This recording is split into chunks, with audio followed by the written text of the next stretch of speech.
Warning, the following program is extremely janky. Viewer discretion is advised.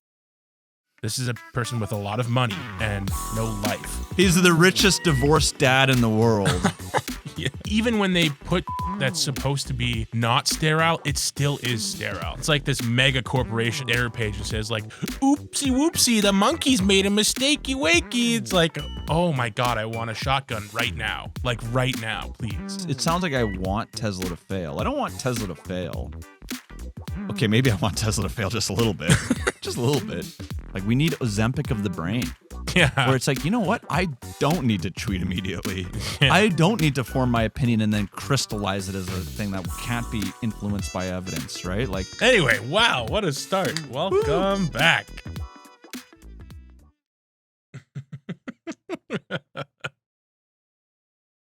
Okay, the Twitter handle trucknuts.eth is the funniest thing I've read all day.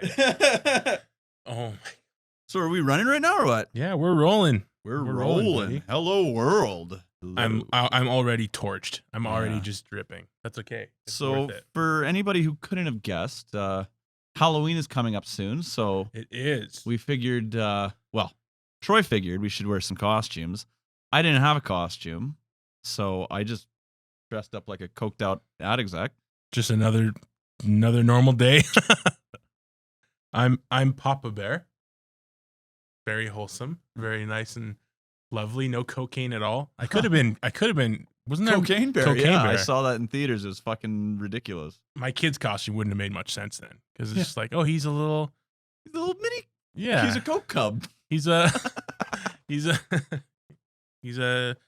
Ritalin teddy. I'm just kidding. Just kidding. Holy That's a bit much. Anyway, wow, what a start. Welcome back. Yeah, I am gonna keep this on the whole episode. I'm probably gonna regret it, but that's okay. It's hopefully it won't be too unbearable. Nothing? No, you're not. Oh, sorry. Yeah, no, I mean, you're going to melt. I had nothing to... unbearable. Oh, fuck. Shit. Okay. As you would say, peak form coming into the episode today. Yeah. I got something to start off with that is not related to one of the various murderous conflicts around the globe at the moment. You could say it's a less grisly topic. Stay tuned, folks. we got a big show ahead of us. So I sent you this screenshot, and it was just my Google News feed. And I just thought it was really funny. There was two articles. I read both these articles. Two articles that were one after the other. We'll see if we can put the screenshot on the screen. The first article is from Fortune, and it's a picture of Elon Musk with his hands up, and it says, X will begin charging new users $1 a year. And then the post right beneath that is a post from the BBC that says, Twitter glitch allows CIA informant channel to be hijacked. And I just thought it was funny that these two... So wait, what was the first one? The first one was Twitter will begin charging new users $1 a year. Yeah. And then the second post is Twitter glitch allows CIA informant channel to be hijacked, which just both those posts next to each other is pretty funny. Pay for the best service in the world that even the CIA can't secure. So I will say that the BBC headline is it's like a little bit sensationalist. It's like not entirely. So basically what happened, and I'm going off of memory, so citation needed on this one. But basically what happened is the CIA has a Twitter account, right? And they have this link to, I think it's a Telegram, where you can anonymously, be an informant, like inform the CIA of stuff, right?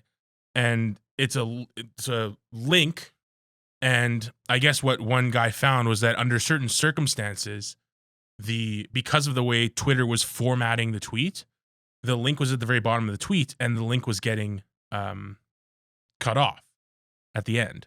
So instead of it being the whole URL, it was like a fractional URL, and yet the way that Twitter formats it is, it formats it as a whole URL, so it's a clickable link.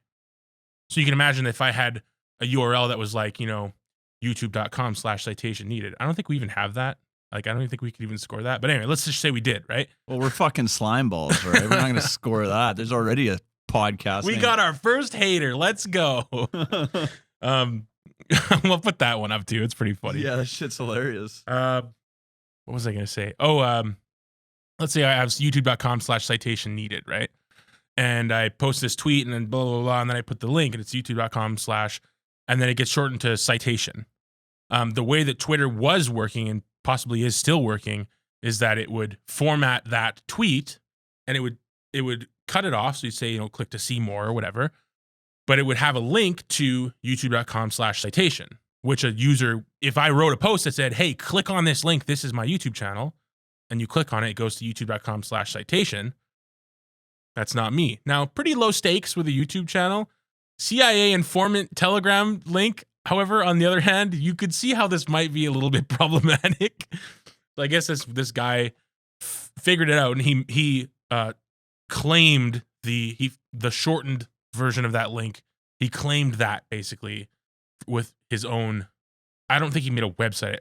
I think he might have just taken the channel, the Telegram channel, and so people were being linked to his channel. Yes, and so they were sending their little snitch notes over. Yeah. So luckily, I think if I remember correctly, the guy was just a normal guy. Like he wasn't. He noticed this. He wasn't exploit. Iran. It wasn't fucking. Yeah, it wasn't like the Iranian hat. Revolutionary Guard Corps being like. Yeah, it was like a white hat dude, right? Basically, just like, have you heard that term before? Yeah. White hat. Yeah. If anyone doesn't know that, hackers often are referred to as white hat or black hat. A black hat hacker is like the bad guys. They steal information and sell it. A white hat is like, you find company vulnerabilities and exploits and stuff, and you tell the company so they can fix it, no one gets hurt, and you get paid for it usually. Anyway, so this was just like a normal, guy who just noticed this, and he put up his site or his Telegram channel, whatever, and said like, hey, don't put anything in here. This is not the CIA channel. Like it got fucked up, and here's what happened, and blah, blah, blah. So I don't think anything actually was compromised. I think maybe, hopefully. But I just thought it was a really funny kind of little weird technology type situation. Yeah, it's kind of, it's technology plus, to a degree, like the geopolitical sort of stuff, kind of. Yeah. Yeah, no, definitely very, very fucking Twitter, man. Fucking Twitter. It's interesting because I'm Shitter, surprised I should say. that Shitter. Uh-huh. I'm surprised that that glitch is a thing, because maybe I'm just I don't know, being a bit too optimistic, but I would think that URLs among programmers are pretty well understood to be complete strings, and one of the first things you learn as developers, like string manipulation type stuff, and like how to format strings, how to parse them out, how to send them back and forth and clean them, sanitize them of like stuff you don't want in there, stuff like that. But like, it's weird that Twitter would just be like, yeah, just click it. I don't fucking know what it is. Just click it. It's been abbreviated. Who cares? Click it. See what happens. It's just like, yeah, that doesn't seem good. Like, I don't know. But it's a minor enough thing that if it hasn't been fixed at the time of this posting, I'd be shocked. I'm sure it's probably already fixed. Even now, me talking about it's probably already fixed. Well, at the very least, the CIA took the fucking link down. Yeah, right? yeah. Like, do not put it in there. Yeah. So, and those, those like early 2000s or like late 90s, like website under construction. CIA will be right back. Yeah, it's a little 2-frame GIF of a guy with a pickaxe. Like, yeah. Man, I used to love that. That was like, I mean, I sound like a real boomer when I say that, but well, also, no, you did not like it when you opened a link and it was a broken website. I didn't like it, no, but I liked that. Like, I'm gonna go on a little bit of a rant. Okay. I feel like modern websites and web apps and just apps in general are just so sterile. They're so sanitized. Like, they're so, and like, even when they put shit that's supposed to be not sterile, it still is sterile. It's like when it's like this mega corporation that error page and says like, oopsie whoopsie, the monkeys made a mistakey wakey. It's like, oh my God, I want a shotgun right now. Like, right now, please. Yeah. There's no flavor to it. Yeah, there's no personality. There's no whereas if you like, I remember times where I was working on, internal stuff, like to, not actually public internet stuff, but like for fun, like I'd be working on a web page for my job, and I would put like when it's not done and it's in progress, I put a little stupid GIF there. It's just like, like a guy falling down or something, whatever, right? It's like, oh, haha, very funny. And it's like nowadays it's just like the same. Everything is just the same, like corporatized pseudo, jolly kind of like quirky. That's the word I'm looking for. Quirky. It's just like, did I do that? It's like, holy fuck, man. Going back to the Twitter stuff about like, the basically bad web design that resulted in, a national security emergency. I can't help but feel like that's almost like, obviously that's got nothing to do with Elon Musk, but at the same time, it's like kind of speaks to this like technological, just like daftness that kind of like underlies like, oh, we'll just redo the stack, right? And the reason I bring that up is because I don't know if you saw, but he recently he was complaining about Wikipedia. He's like, why is Wikipedia always asking us for money? Blah blah blah. Like, you could fit all of Wikipedia on a thumb drive. Like, what the fuck is wrong with these guys? Like, they don't need any money. Oh my Did you hear about God. this? No, I'm already mad. I'm already mad. Well, yeah, it's like, I mean, yeah. What do you think about that statement? Oh my fucking God. Yeah. Okay. But you could probably. I'm so mad. Why am I this mad already? It's just so. Oh my God. It's literally is redo the stack. That's what he's saying. It's like, dude, like the effort of maintaining Wikipedia is not storing the data, bro. Like, that's not what makes running Wikipedia hard. Like, I would guess that what makes running Wikipedia hard is probably like all of the unpaid volunteer editors, all of the like various different localization, like I would imagine that the people who run Wikipedia, both unpaid editors and like people who are paid to like do the really hard shit, like that's the cost. Like, that's where he should. If anything, I'm wondering if it's an intentionally wrong take, because like this is the same guy who came in and fired like 3/4 of Twitter immediately, right? Twitter staff. Like, clearly he understands that costs aren't just it fits on a thumb drive. Like clearly costs aren't just hard drives, you fucking caveman. Like, well, to think, I mean, it kind of also shows you, how he sees information and vetting information, that he thinks, oh, it's just a dump of text. Doesn't really matter what the text says, right? It's just Wikipedia. Like, it could fit on a flash drive, right? There's no point. Like, yeah, you need to curate an encyclopedia. Now, the other thing is you could actually fit it if it was the English language only and it was only the text of the articles. Mhm. I saw it's pretty small. But text is quite small. Yeah, yeah. Like, But the actual whole thing fleshed out still didn't seem too big, but it was like 450 terabytes. So that's still nothing too crazy. That's with all the media and all the stuff. I think that was the number that I saw cited, which seems remarkably small, right? Yeah. Like manageable. But yeah, they've got all these different projects going, and you got to think like there's a whole host of people who want to go in and vandalize and like alter and like create fake articles. Like, now more than ever, Wikipedia needs to be vigilant.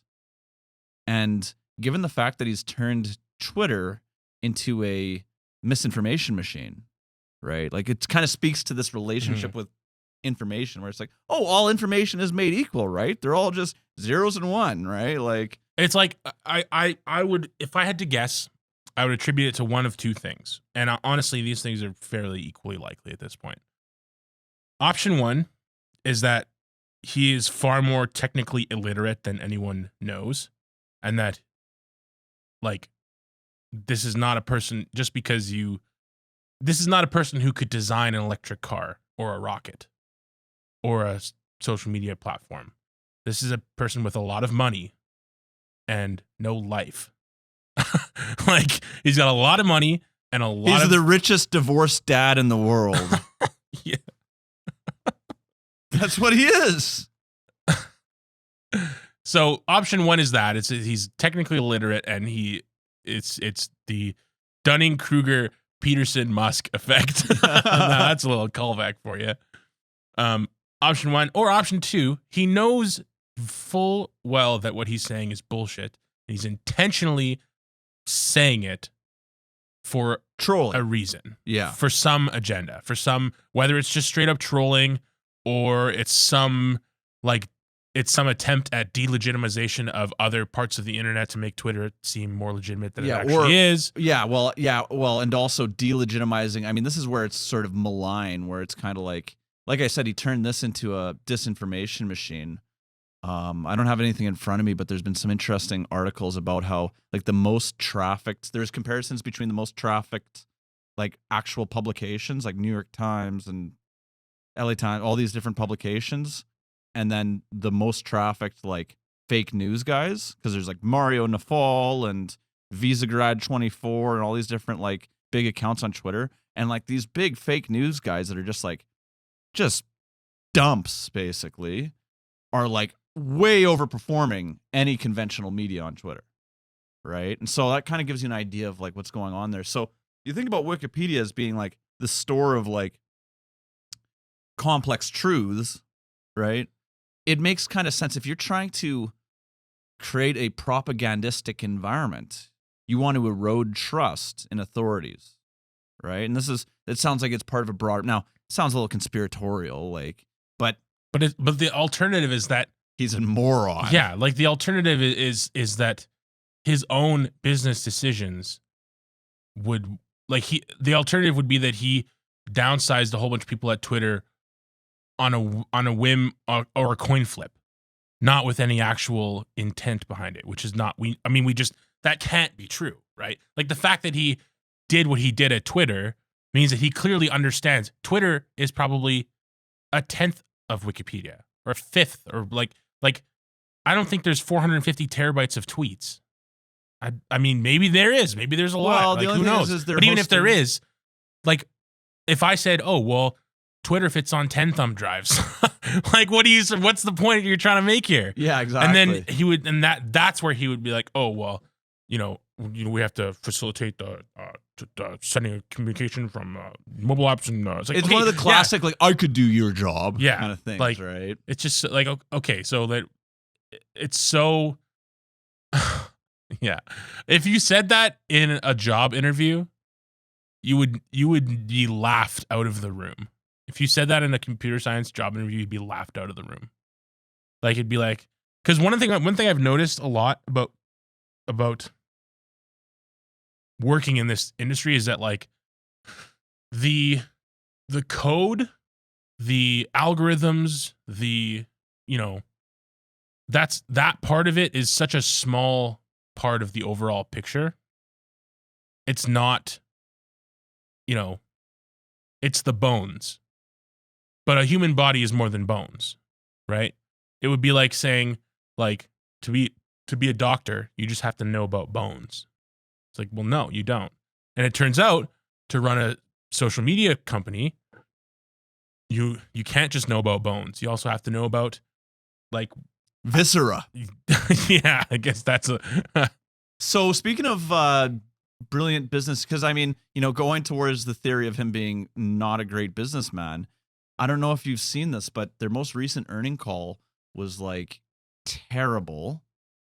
In 2 days, it lost like Tesla lost like $30 billion worth of value. Jesus Christ. There's here's a headline from Jalopnik, which I guess is a car magazine. Elon Musk, quote, almost in tears, quote, like a little baby on disaster earnings call. Sales at Tesla are down and investors are concerned that Musk would rather whine than come up with solutions. And another thing that I really, really kind of found interesting was Elon Musk says Tesla, quote, dug its own grave with Cybertruck. Now, does he elaborate that? Like, what is he saying? We dug our own grave with the Cybertruck, Musk said. And special products that come along once in a long while are just incredibly difficult to bring to market to reach volume. To be prosperous, it's fundamental to the nature of the newness. I hadn't read that before, but that's just... Now, the thing about it is people were pointing out that it's like, yeah, no, Tesla didn't dig its own grave. You dug that by yourself. Like his designers were like, no, we shouldn't make this out of fucking stainless steel. No, it shouldn't look like a fucking glitched out fucking Tomb Raider Child's ass. interpretation of a car.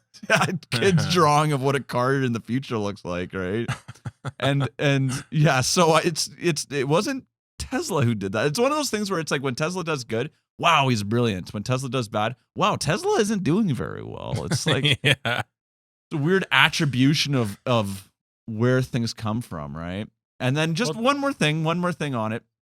I don't know if I showed you this, but it's a picture of, it looks like someone shot the side of the Cybertruck about 40, 50 times. And it's just a bunch of little, they're not holes, like they're not getting through, right? And it's from this Twitter feed called Tesla Economics, which it should be Teslanomics, I think, not Tesla Economics. Anyways, but it says, honestly, I don't know how the competition isn't shitting their pants seeing the Cybertruck surviving this kind of testing. And it's like just someone, like, I guess, blowing buckshot at the fucking thing. It's like, what competition? Like you think guys at Ford are like, oh, I wish I had made my F-150 bulletproof. what's the big military company in the US, the big military contractor? Like Northrop Grumman or Lockheed Martin. Lockheed Martin. Like, I don't think Lockheed Martin is like, oh God. Like, don't release an F-35 variant, please. yeah. Like, Well, that's the whole point, is that the reason nobody's competing with this, because nobody needs to compete with this. Because nobody needs this. Yeah, it's trash. Like, well, and it's also indicative of the fact that, like, you know, cars are safer when they crumple, oh, way safer. right? Cars shouldn't be like, oh, hey, look, we ran this into a wall and it's like completely the same shape. Because it's like, oh, so everyone inside's a milkshake? Yeah. Well, yeah, because what happens, I mean, you might already know this, but some listeners might not, is that, you know, there's a lot of force involved in this equation. You got a multi-ton vehicle and presumably an immobile structure of some kind. Or another vehicle or whatever. And there's a lot of mass happening, and you know, mass times velocity is force. So there's a lot of force involved. And so when a car hits something and it crumples, what's happening is the force is being dissipated into that crumpling material. So instead of the force being transferred entirely into, you know, what's in the vehicle, and that includes you, it crumples, and so it doesn't come to a halt immediately. It slowly, it begins to slow down. So some amount, it's still very dangerous, obviously. Well, yeah, don't crash into a wall at 90. Don't test this, please. But like some portion of the force is, it's like cars are designed to crumple. Yeah, if cars, you take something and you try and crumple it with your hands, it takes force. So whatever amount of force that took is subtracted from the, it's more complicated than that, but subtracted from the total force acting on the vehicle. So the more that it crumples while not, you know, atomizing you, yeah, the less force that actually gets transferred into you. So it's better. It's better for it to crumple. They're supposed in some to way. crumple. Yeah. They're meant to crumple. They used to not crumple. They and learned. More people died. Yeah, It was exactly. bad. We know this now. So, but yeah, I just found it so funny. I don't know how the competition isn't shitting their pants. And this tweet was the same day where it's like, Tesla lost $30 billion because the Cybertruck's a piece of shit no one wants. It's like, you guys, there's so many just like. Meanwhile, he's just pogging out like, it's bulletproof. Oh, it's like soy face fucking. Fucking, I already forgotten his name. The guy that got murked by Putin, or fucking Prigozhin, right? Shoigu! Gerasimov. Anyways. Jesus. Yeah, so that shit made There me. was one other thing actually that I read about that earnings call that he said, which was he was talking about remote work. And like most CEOs, although not all of them, but like most CEOs, he's obviously vehemently against the idea of remote work. But unlike other CEOs who sometimes have somewhat reasonable arguments that eventually fall apart, but they stand a little bit, Musk's core argument that at least from what I recall, maybe not his core argument, but one of the arguments he made was basically he was saying it's not fair to the people who don't have remote work as an option. Like he was saying, oh, well, the factory workers can't work remotely, so why should you? And it's like, what are you fucking talking about? They also can't work at a desk.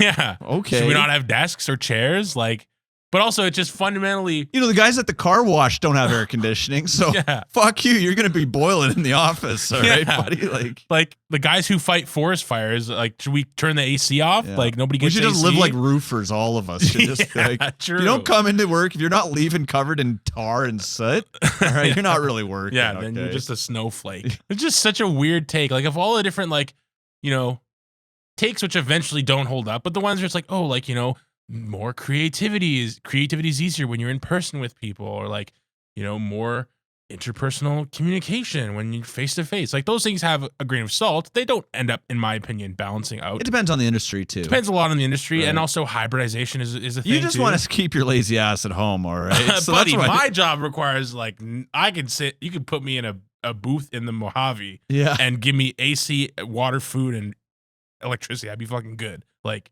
I mean, I would miss my kid, but you know what I mean? It's like, so yeah, it depends on the job, but also it's just like those arguments, like, there's actually something to talk about. With this argument, there's no, like, it's instantly just like, okay, well, that just makes no sense. Like, so we just find the shittiest job, and that's the standard we hold everyone to. You know, should people drive to work in sprinters with toolboxes if they work at a desk? Like, they don't need that. It's not part of their job. It's the person who works in a factory. Their job is in the factory. Like, that's the job. That's what the job is.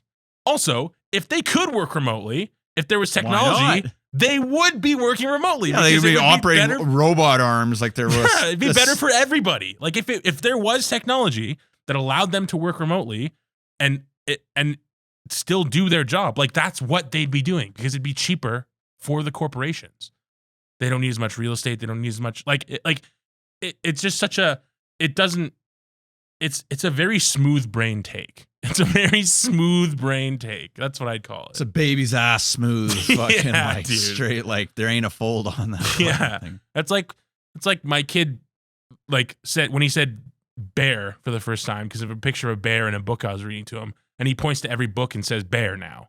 Like, Yeah. he's gonna grow out of that. I don't think Musk is gonna grow out Yeah. of this fucking logic. Like, Just every time he meets someone new, you're a weird looking bear.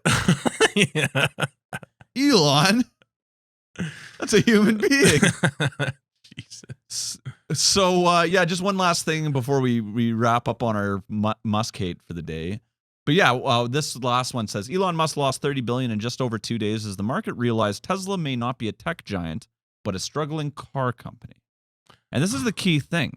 And I think this is kind of the basis of its super high valuation, is that people are like, oh, he's going to develop these, because there's these battery technologies. Like there's some interesting stuff that they've been doing, like batteries that actually I saw that, like, the Texas utility, whatever their big electric utility is, has bought these batteries so that, like, you can, in case there's like a blackout or something, you can keep like a stable flow of electricity, I guess. Right? It's still kind of in its early stages, but there's interesting stuff going on in the battery world, right? But the thing is that, like, it's kind of like when you hear people say, well, Tesla's going to be fine. Like, look at who are they competing against? Rivian, Edison, all these other, and it's like, no, they're competing against GM and Toyota.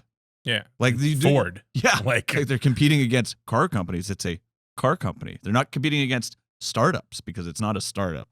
It was a startup at one point, but now it needs to actually do things. It's one of those diminishing gains things, right? And so we'll see how that goes. I actually, you know, it sounds like I want Tesla to fail. I don't want Tesla to fail. Okay, maybe I want Tesla to fail just a little bit. Just a little bit. But, you know, I'm looking at this picture of Elon Musk. No, I want Tesla to fucking fail. This guy's an asshole. Just get that out of my face. So yeah. I think I know what you mean, though. Like, I would like a company like Tesla to succeed. Yeah, or well, I want there to be electric cars. I'm Yeah. glad that they've made strides in electric cars, but the way the market works is, well, you've got competition, right? And one of the things is it's very culty. Like, especially maybe I'm a like terminally online Twitter user, right? So like I'm always being bombarded with these like Tesla economics and Tesla blah blah blah, like these dick rider fucking Twitter pages where it's like there's people that are just like bears, or no, sorry, not bears, bulls. A bear is I'm a bear on Tesla. They're bulls on I'm Tesla. an actual bear. Yeah. Sorry, go on. It's a lot of hype. It's a lot of Yeah. hype. So we'll see where that goes. But you know, to the winner goes the spoils, I guess you could say. Yeah. I got another interesting one for you. Let me just pull this up. So this is an article from chess.com. I'm a chess enjoyer. I'm only a 900 blitz though, so I'm not actually that good, but it's fun. But anyway, this is an article from chess.com, and it says Russia to sign 10-year contracts with young players to stop federation changes. So basically, what it's saying is this guy Andrei Filatov, he's the head of the Russian Chess Federation, and he this is the same guy who said I don't think I ever told you this, but he said Jan Nepomniachtchi was what did he say? He said he was a monkey with a hand grenade. Nepomniachtchi is the guy that they said was a cheater, right? No. Nepo was the second place. Yeah, he lost to Ding Liren in the World Championship. Oh, right. Yeah, the anti-war guy, the anti-Ukrainian invasion guy. Mm-hmm. So this guy, he's like, anyway, I don't like this fucking guy. Is what I'm trying to say. But he came out and he's like, yeah. So like, in order to, stop players from like leaving the federation and playing for other countries, we're gonna like sign them on 10-year contracts, like very early on in their career. And I guess what's been happening is, I didn't know this, but Russian GMs have been changing federations, like playing for other countries. It says most recently GM Nikita Vichugov and GM Sanan Sugurov now play for England and Hungary, respectively, after having played for Russia. So they transfer. I guess you do that through FIDE. I guess I'm not entirely sure how it works, but they, basically just aren't playing for Russia anymore. Is Russia banned from competition? Like, is this like a? I don't know that they're banned. It's tricky because at the World Championship, not the World Champ, the World Championship, Ding Liren versus Jan Nepomniachtchi. Jan played under the FIDE flag, right?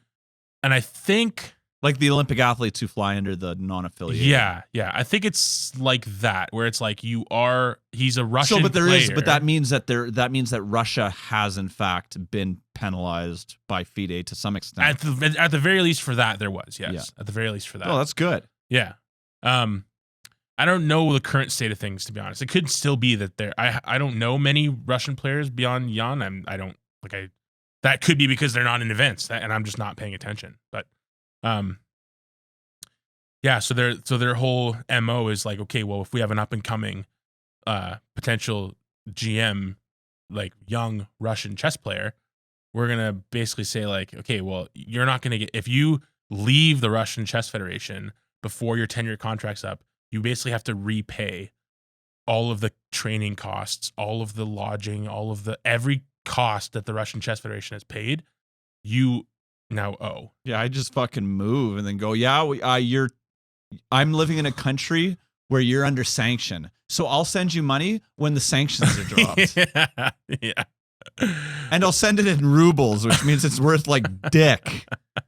Like, what do you go fuck yourselves, Russia? Go fuck yourselves, Russia. It's kind of crazy because like, and I don't actually know really the reasons why GMs are leaving Russia. I don't know. I couldn't say that they're all due to the conflict. Like potentially a lot of them are, but I don't know if there's maybe some, like maybe it's just like, well, fuck, like Russia's fucking sanctioned and I want to play in a tournament. Like I'm out of here. Like, what am I supposed to do? Exactly. Like, I'm being paid like in rubles and I want to be paid in American dollars or euros. I'm just saying I don't want to necessarily ascribe that all of the Russian chess players leaving are very like pro-Ukraine, anti-war. Well, or at least they might also be like, I mean, my chess game, I'm getting close to the end of my career and I don't want to get mobilized and ground into meat in Avdiivka or some shit. Yeah, true. Like, fuck. So, hey, if I lived in Russia, I wouldn't live in Russia. You know what I mean? Yeah, so I thought that was just an interesting piece of news. I don't know, like... Yeah, I like that. I like that you talked about something completely away from the politics stuff and you still gave me the opportunity to just vent on my Russophobia that's just I store deep inside my viscera, if you what will. are friends for, Yeah. Sometimes it's good to have, like, when we talk about the crazy stuff for so long, it's good to spend a little bit time talking about the polar opposite. Yes. The polar opposite. The polar, yeah. Like a polar bear. Like, oh, you did get it. Okay. Yeah. Well, actually, what I was gonna say, it's interesting about Russia. Do you know what when you draw a caricature or a cartoon, a political cartoon, do you know how they're represented? No. As a bear, Russian bear. Oh, Russia's like, in fact, I think the symbol of the United Russia Party, it might not still be a bear, but it used to be like the outlining of a bear. damn. Yeah, so. All right, well. Fuck this costume. I gotta call my wife. We gotta do something different. We get some Scooby-Doo costumes. Next thing I know, it's some fucking veiled, like, anti-Semitic fucking, like, great. It's all off limits. I got the 8chan Scooby-Doo. Shit. Damn it. So the features are so exaggerated. This sucks. So wrong. Why is his snout so big? Oh my god. Oh. We actually went we were looking at went to a Spirit Halloween. We were looking at costumes the other day.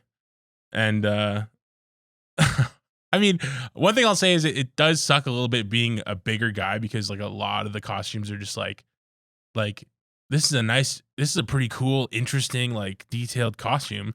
And goes up to large, buddy. You're out of luck. Get the fucking one size fits all bear suit. Yeah. Actually, okay, do you know what's funny? It's not one size fits all anymore. It doesn't say that. The tags, do you know what the tag says? What? It says one size fits most. Do you know why it says that? This is even bigger, motherfucker. This motherfucker is sitting right in front of you. That's why it says that. Because I'm not like most guys. Yeah, just built different. I'm built different, yeah. I mean, it does fit well enough. I was gonna say, I don't know, like you're a big guy, but I don't know if that's for you. Like, there's some big motherfuckers out there. Funny shaped motherfucker. I'm gonna cut that part. My fat shaven's coming out. Woo! Jesus Christ. Apparently, some Republican representative, I didn't read into it past the headline, but apparently he was saying, people should start using Ozempic so we can save money on healthcare costs. You know what's crazy? I saw a bit of an interview. Dr. Mike? Yes, guy? We've talked about him before. Yes. I saw a bit of an interview that he did with a woman. Oh God, I don't remember what her discipline was. But it was related to like Ozempic and like that kind of stuff. And he asked her, he's like, do you think that everybody who is obese and who doesn't have any pre-existing health conditions, et cetera, should take Ozempic? And she sat and thought about it. She's like, you know what? Actually, like, honestly, yeah.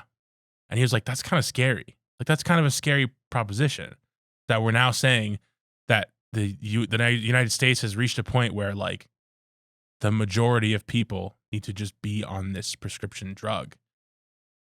And she was like, basically her argument was like, yeah, like we've basically reached a point of no return where like attitudes towards like portion control and macronutrient balances and like physical exercise and like all this kind of shit have drifted so far from the norm. And she was saying this, she's saying it's expected by like, I think she said 2030 that more than 50% of adult Americans will be obese. Obese. Not overweight, but obese. Like actually obese. Damn. And Yeah. I think obese is like what, 50 or 60 pounds overweight or something like that? Well, I think she was going by there's a threshold of some kind. I think she's going by BMI probably. That's usually what they go by. Yeah. So it would be shifting based on your total size. Yeah. Right? But like, and then there's another statistic. Like, for example, if you're 5'3", 300 pounds and eating a bag of fudge rounds. Yeah. Nice. Good call out. Do you know he was on Joe Rogan? Of course he was on fucking Joe Rogan.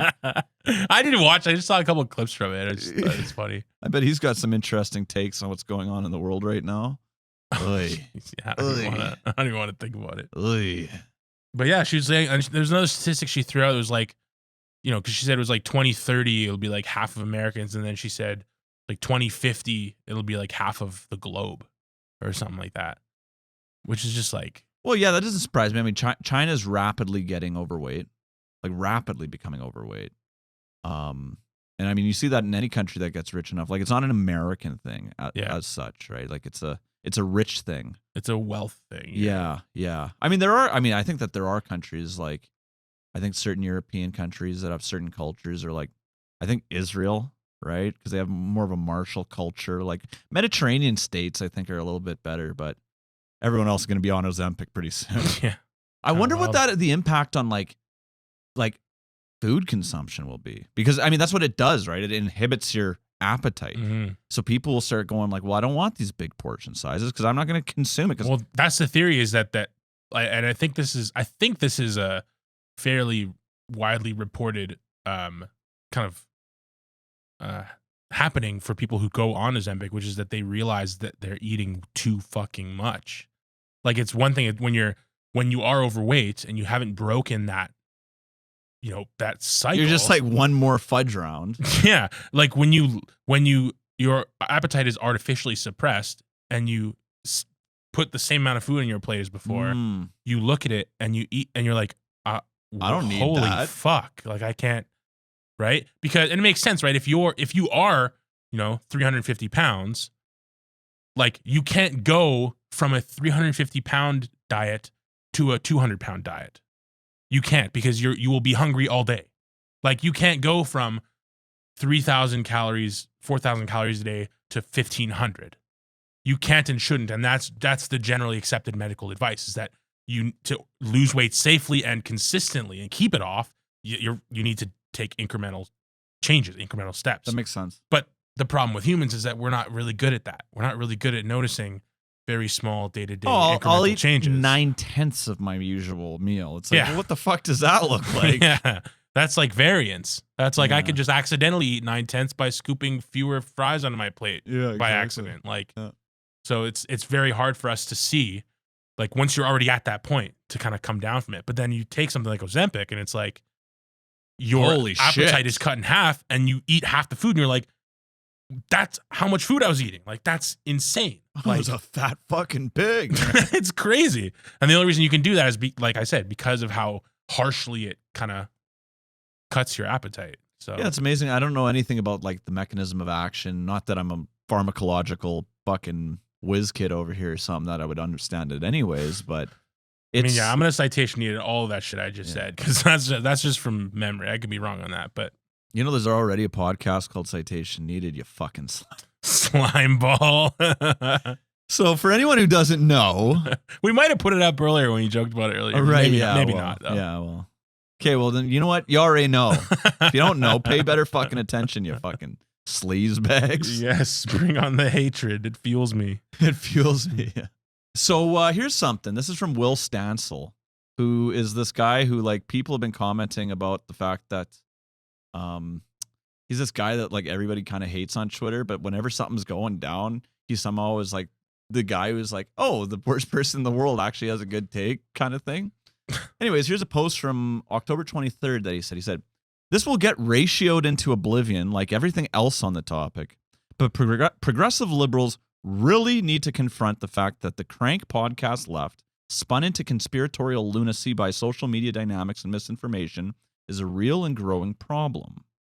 And now this is obviously coming out of, everything that's happening with Israel-Palestine and the conflict and all the misinformation and rushing to judgment on one thing or the other. We had the issue with the Al-Ali hospital, which we've been discussing, and yeah, it's something to see this cleaving of the information environment that we're living in, right? You were mentioning one of your favorite podcasters actually was beginning to disappoint you. So if you wanted to maybe introduce that topic. The guy we all love, Mr. Hassan Abi. Is that what you're talking about? Indeed.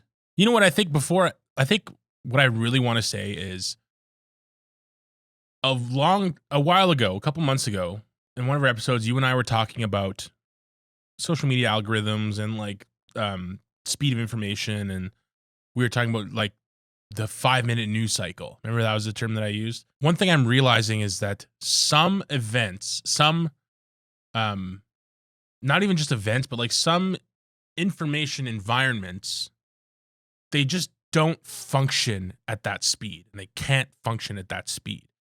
When we're operating on this minute to minute cycle of information, and if you don't say something now, you're irrelevant. You have to say something now because everybody's saying something now. And then an hour later, it's changed. And then 2 hours later, it's changed again. And then a day later, it may have fully fleshed out, but it's entirely different from what it was a day when it first surfaced. Those situations, they just don't function with this kind of speed of information that we are used to. And yet Like you mean like conflict and things in the world? Well, this is a perfect example, right? The how do you pronounce it? I think it's Al-Alahi. It's Al Ali Arab Al-Ali. Hospital. That's Yeah. what it's called. With Al-Ali Hospital. It's actually the oldest hospital in Gaza City, by the way. Just Interesting. random little tidbit I found. I out. didn't know that. This is a perfect example where it's like there's something happens, something occurs, an event occurs, right? And there's some amount of information available for this event, and some amount of it is verifiable, and some amount of it is not. And yet, parties involved are operating under the assumption that they have to act now, and so the verifiability of the information takes a back seat. And so the initial news that comes out is like, IDF struck this hospital and killed 500 people. And that's the information that's available at the time. And because it's now or never, people run with it, right? New York Times puts it on their front page immediately. They actually came out with they had an editorial note that they released in today's paper that said, we fucked up and we were relying on Hamas's data and information. So it's some people have been talking about it being the biggest journalistic failure since like the Iraq War. You know what I mean? So yeah, and it's like as more time passed with this event, more information came to light, and it should have become more obvious that like, what you thought was true at might not be T plus 5 minutes. It might not be at T plus 1 hour, referring to T as like the time of the event happening. And then T plus 2 hours, it's like, okay, this part of it was almost certainly not true. This part was almost certainly not true. But at that point, it doesn't matter anymore because it's already, you don't see the retraction, you see the headline. Yeah. Right. And that's kind of one of the things too we see is with this sort of 5-minute news cycle that you're describing, bad actors are at an advantage because they don't care about the truth. They care about propaganda, right? So, and especially something where it's so charged like this where, there's a large cohort of people, and obviously there's many things that the IDF does that are just completely abominable, but it's a professional military force of a democracy, whatever you want to say about the Israeli government, versus a ISIS-like terrorist group. So IDF is responsible to the Americans, right? It's responsible to the Western world. It's responsible to its own citizens. Hamas isn't really responsible to anybody. So they, in a way, because of the information environment, they can control the narrative like every single time. And because there's such a large group of people that will just believe anything, they'll hear that story. And even when they're presented the evidence otherwise, they're still going to be, no, I don't believe that. Here's how it could be, right? Like you're talking about Hassan. Yeah, like Hassan Piker. It's like and even if, let's say I'm gonna be very, very, very charitable, okay, unnecessarily so.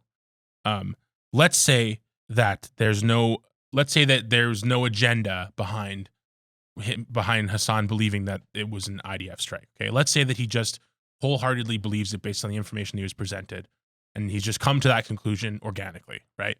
This is a massive stretch, obviously, but let's just assume that even that is true for the moment. Even if that is true, as more information rises and as more sources are verified or falsified, you have a responsibility to take in new information as it is. Because the information that you took in at T plus 5 minutes, you ascribed a certain level of truthiness to it. And so if that's the standard, then it's dishonest to not apply that standard to the information that you get at T plus an hour, T plus 2 hours, T plus 24 hours, right? Because if you're not applying the same level of discernment, then then there's no logic happening here, which is fine. That, I'm not a robot. I have emotions. Like, it's fine.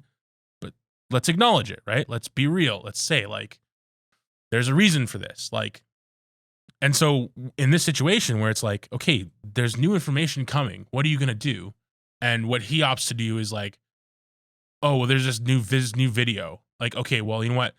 What would have to happen for me to still stay right? Okay, this video is fake. Okay, so let's talk about how that could be possible. Okay, so let's get another video of another missile strike, and let's compare it to this video. And let's compare the sound that they make, and let's compare. It's just like you've gone so far out of the realm of reality at this point. Not only are you talking about something you know nothing about, but it's like you're clearly grasping. You're clearly just like you're adhered to this. You're motivated to come to a conclusion and convince your audience of such. And he's got a big audience, so it's a dangerous and problematical thing. I mean, it's in a way it's propaganda, even though he's not an official arm of anything. He's just serving as a, like you said, it's more like whatever his particular agenda is, or particular just sets of beliefs or emotions or whatever is motivating him. Once he sets out an opinion on something, he's motivated to stick to it, which means he's then willing to further and further warp reality for his viewers in a way that just it's disastrous. It's disastrous. Well, it's also just this massive ego, like Yes. this insane ego where it's like you just refuse to, like, I don't know what it is. It's a combination of a lot of different things, obviously. Because there's obviously like there's an emotional, visceral feeling associated with tragedy. There's there's the obvious dilemma of having an ego. You're a human. You're not a robot. Humans have ego, right? How do we live with it? How do we deal with it?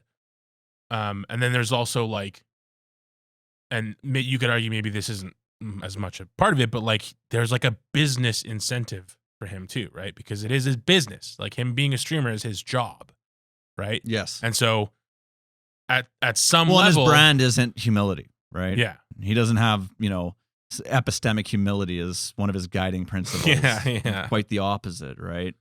And for Yeah. Although Speak Bravely is, I'm certainly on there. Yeah, well. He certainly doesn't hold himself back. yeah. Well, no, but To to a truly fault. speak bravely, you would need to be willing to say, "Hey, maybe I was wrong." Yeah, you're right.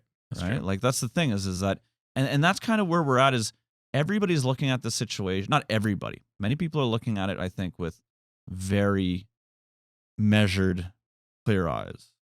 But the vast majority of public opinion, especially global public opinion, is very set. You know what I mean? It's based on what your priors are going into the context, right? And this has become very dangerous because we see the rise in both Islamophobia and anti-Semitism just skyrocketing, right? We had that event happen last week where that young boy was murdered. And now just this weekend, the president of a synagogue in Michigan was found stabbed multiple times. You're seeing attacks all over the place, right? You're seeing marches where people, I don't know if you saw the thing, but the Metropolitan Police got community noted on Twitter for saying, oh, you know what? That flag is actually just the Shahada. That's not a flag associated. But it was like, there's this guy who's waving like literally the ISIS flag, and he's saying, death to the Jews. We need an Islamic state. We need all this shit. Like literally. And then the Met Police are like, oh, that flag doesn't mean that. And people are like, bro, he literally said like whatever, like death to the Jews is in Arabic and stuff. It's like he's clearly saying the thing. Look at the way, like, no, it is the thing. And then they actually had to retract and say, we were wrong, and actually now we've arrested that guy. But it's like they literally said, oh, we have flag experts that looked at that. And it's like, Yeah, who are sure. the experts here? No, they do. That's the thing is Well, that, they don't sound like fucking experts to me. or they Jeez. have an agenda, right? Like Yeah. that's the thing is that we see all this motivated behavior where it's like now we're seeing people that are outright denying what happened on October 7th, right? And just saying, oh, that was made up, or oh, it was actually the IDF who killed people, and oh, like quibbling over like, well, how many of the babies did they behead? You know what I mean? And it's like, holy fuck, like you guys are fucked in the head. Like there's just clear moral lines. You know what I mean? I mean, there is grayness in this world, but intentional attacks on civilians is a war crime. You know what I mean? And it shouldn't be controversial to say that. And you should be able to just say it. And so it got to the point, I think I was telling you about this earlier, where the state of Israel has now had they had this big media sort of like, they invited like hundreds of journalists to this like couple hour long press conference. like a conference, yeah, but like where they were showing evidence of all these different crimes, and like you can see people in the audience are like disgusted and afraid, you know what I mean? Because it's like terrible stuff, like rapes and murders, and like there's this one thing where this guy like takes the phone of like this woman he had just killed, and he's like calls his parents. He's like, "Dad, I just killed 10 Jews." Like blah blah blah. Like he like just got like an A on a chemistry exam, and it's like, okay, like this is fucked, and we need to be able to say, hey, look, you know, like there's no justifying that. There's no justification for that level of hate. And it wasn't like, oh, hey, look, Dad, I'm helping liberate Palestine from Israelis or the Israeli state. It was like, no, I murdered Jews and I've got the blood of Jews on my hands and I'm excited by it. You know, and they actually found a bunch of amphetamines on these guys. They were given a bunch of Captagon, which is like this illicit drug that is produced in Syria primarily. That is like a amphetamine sort of like analog that is like commonly consumed in the Middle East, mostly like by impoverished people. It's a very cheap drug. And so these guys were like hyped up on fucking like meth, basically, getting sent in there. Like, the guys, this is fucked. Anyways, I'm kind of circling the drain here just with my outrage at this sort of thing. But it's just, it's wild to me. I'll touch on one last little thing that's maybe not that light, but it's a little lighter. So there is a series, actually today there was 2 more people that were released by Hamas, 2 elderly people. But before that, there were 2 American dual citizens that were released, a mother and a daughter. And when this happened, this guy named Sean King, who is basically a grifter who came about during the BLM stuff saying, oh, I'm this big, and like he's widely reviled in the black community in America. Like I was like, he's the guy I was telling you that people call like Talcum X and all this shit. And they say he's not really black and all this shit. And yeah, he was like, hey, a bunch of me and other people were behind the scenes. We were like brokering this. And I'm really glad that like we could achieve this thing. And he basically took credit for the release of these hostages. Like he was negotiating with Hamas or some shit like that.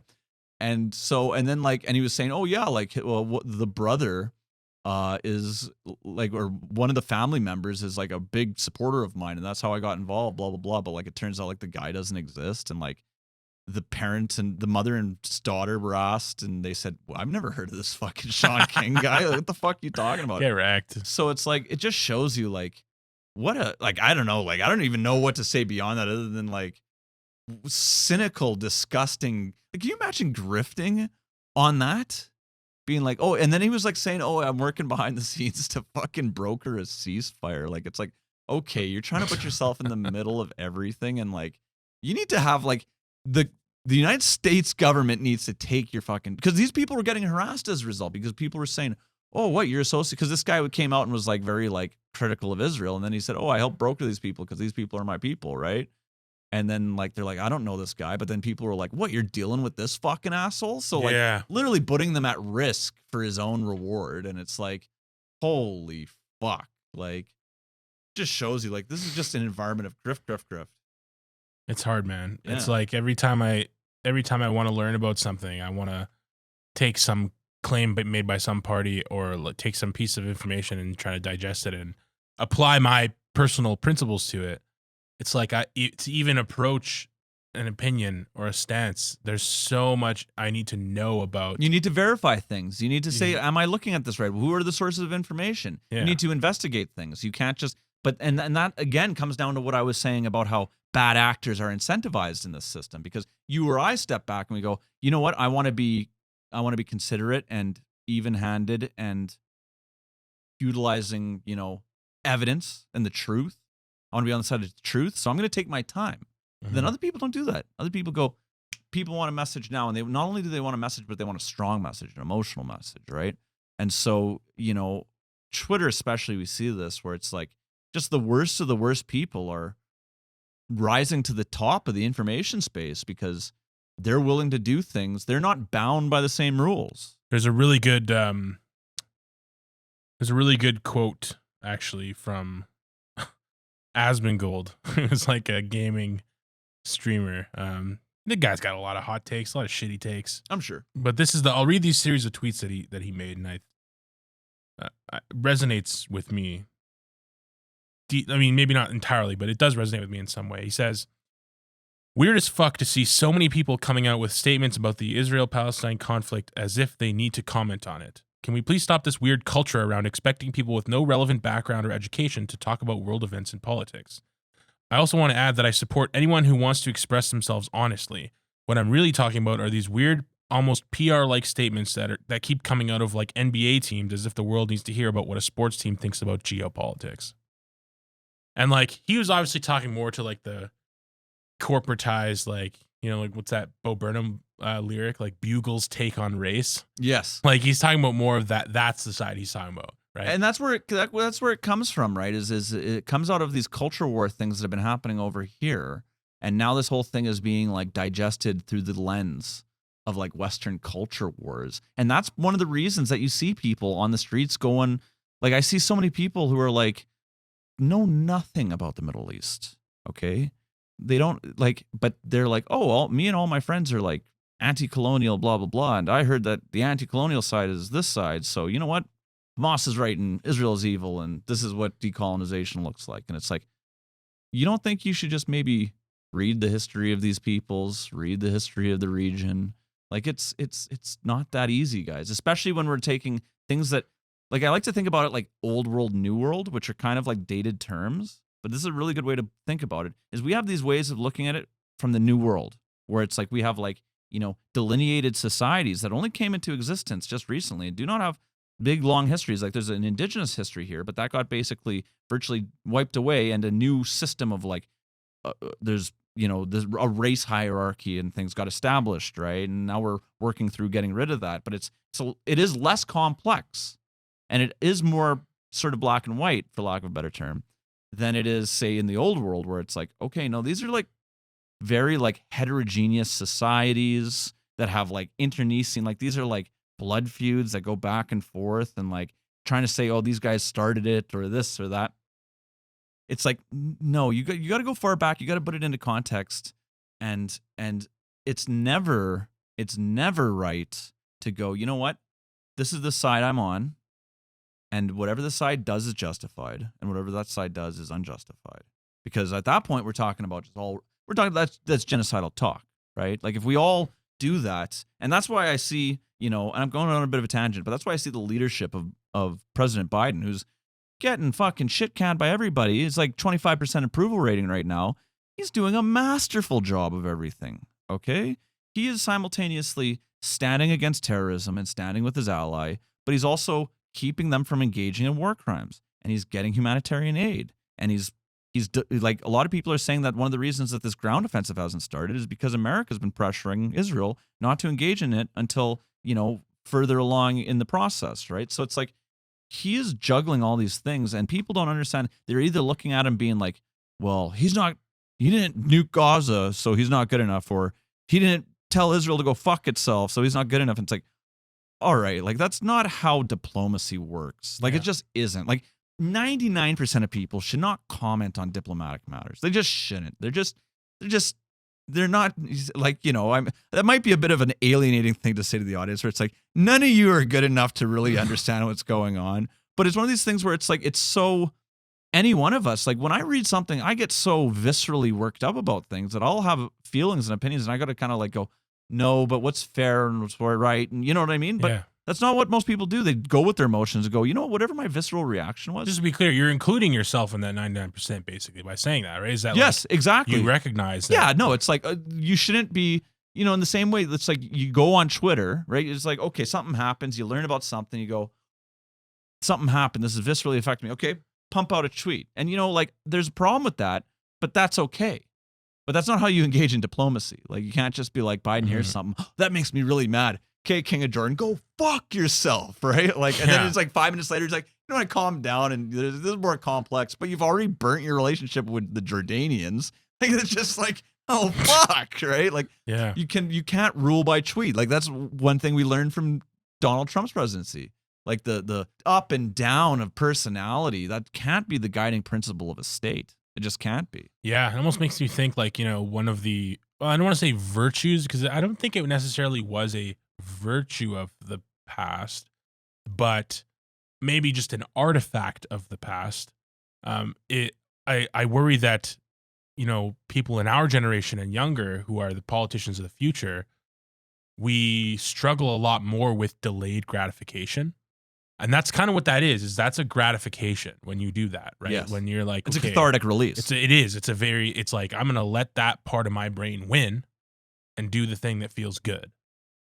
And we're really bad at that. Like millennials, Zoomers, like we're not very good at delayed gratification. Well, and people in general. I mean, it's kind of the same thing about us talking about obesity. Like we need Ozempic of the brain. Yeah. Where it's like, you know what? I don't need to tweet immediately. Yeah. I don't need to form my opinion and then crystallize it as a static thing that can't be influenced by evidence, right? Like because you're right, those are immediate gratification things that are a product of our quote unquote wealth of information and wealth of media exposure. And I would argue, in a way, it's not a wealth; it's actually a form of poverty, but it's giving us what we want right away. Mm-hmm. Right. And that I'm the same way. Like I said, I'm a Twitter fiend and I'm on Twitter and I'm like refreshing, being like, hey, what's happening now? Like, I need to know what's happening now. Like, and this is going to sound bad. And I make sure not to feel this way, but this is how people approach it. But it's like, I want the next episode of the sitcom to be on. Mm-hmm. Right. It's like, okay, I heard about this one episode happening. What's next? Yeah. Like, will the world hurry up and give me my entertainment already? And that's how people are approaching this fucking thing. And it's barbaric and cynical as hell. And I don't even know that it's necessarily that it is entertainment. I think that part of it also is that the rest of our lives are conditioned around a certain velocity of consumption. You wouldn't dream of having a 22-minute YouTube video with 8 minutes of ads today. You would never. You would be gone in an instant. But 20 years ago, that was the norm.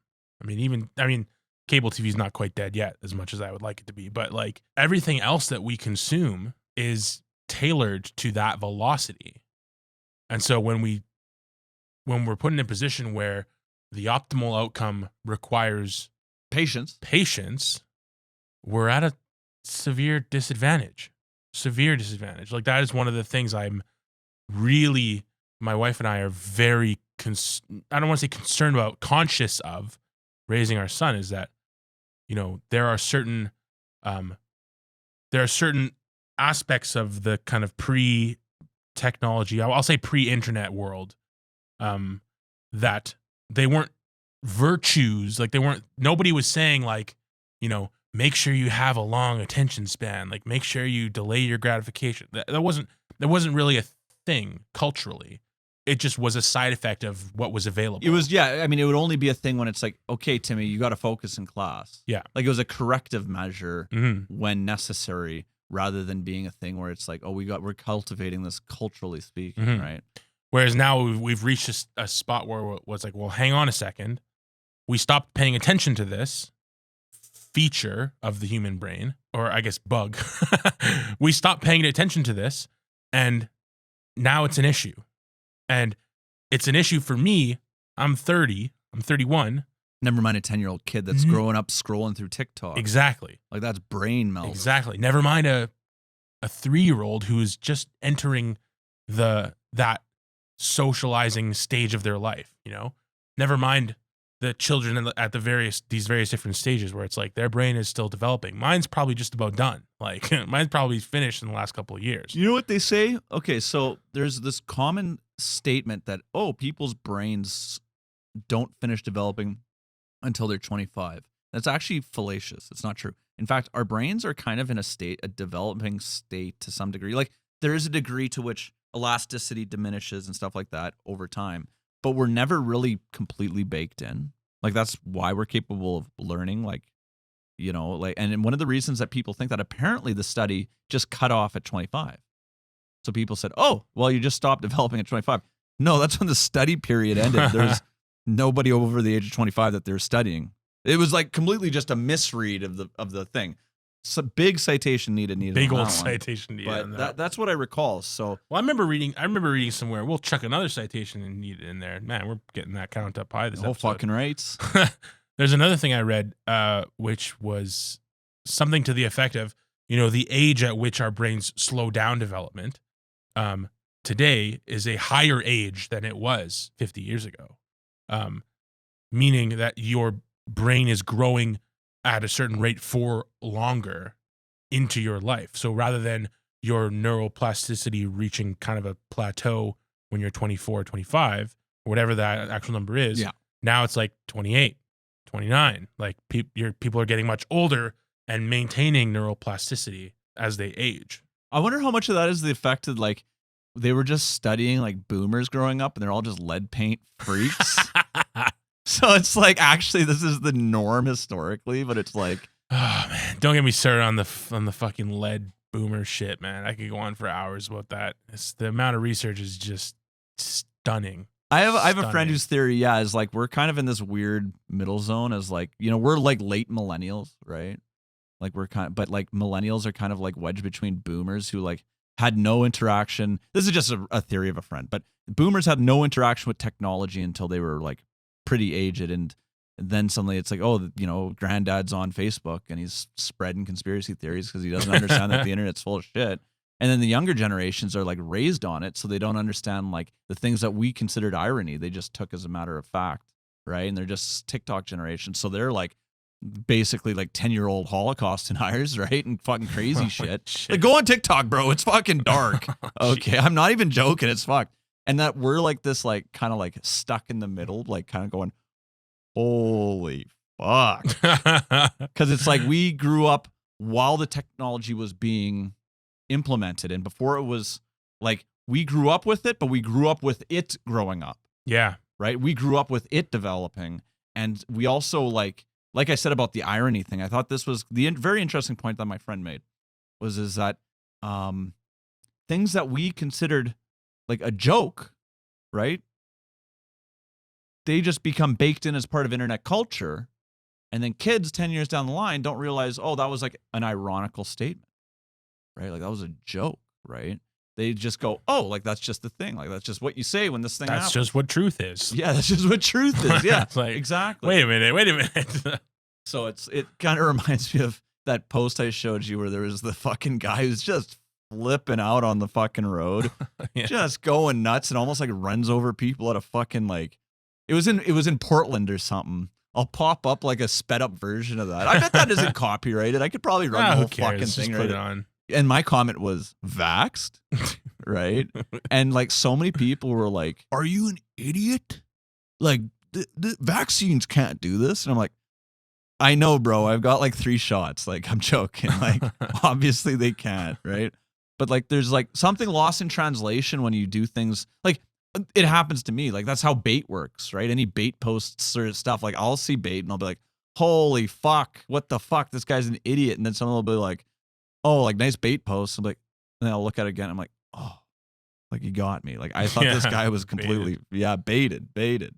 So that's the real danger is our alienation from reality through these mediating technologies where it's like everything is coming to you, and that's why we can create our own narratives. We can live in our own world where it's like either Israel killed 500 people or they didn't and they're the perfect angels or either this or that. And we don't need to really grapple with reality because reality is being mediated through technology for us. So we're not dealing with reality. We're dealing with a symbol or images of reality, and we can curate that as we see fit.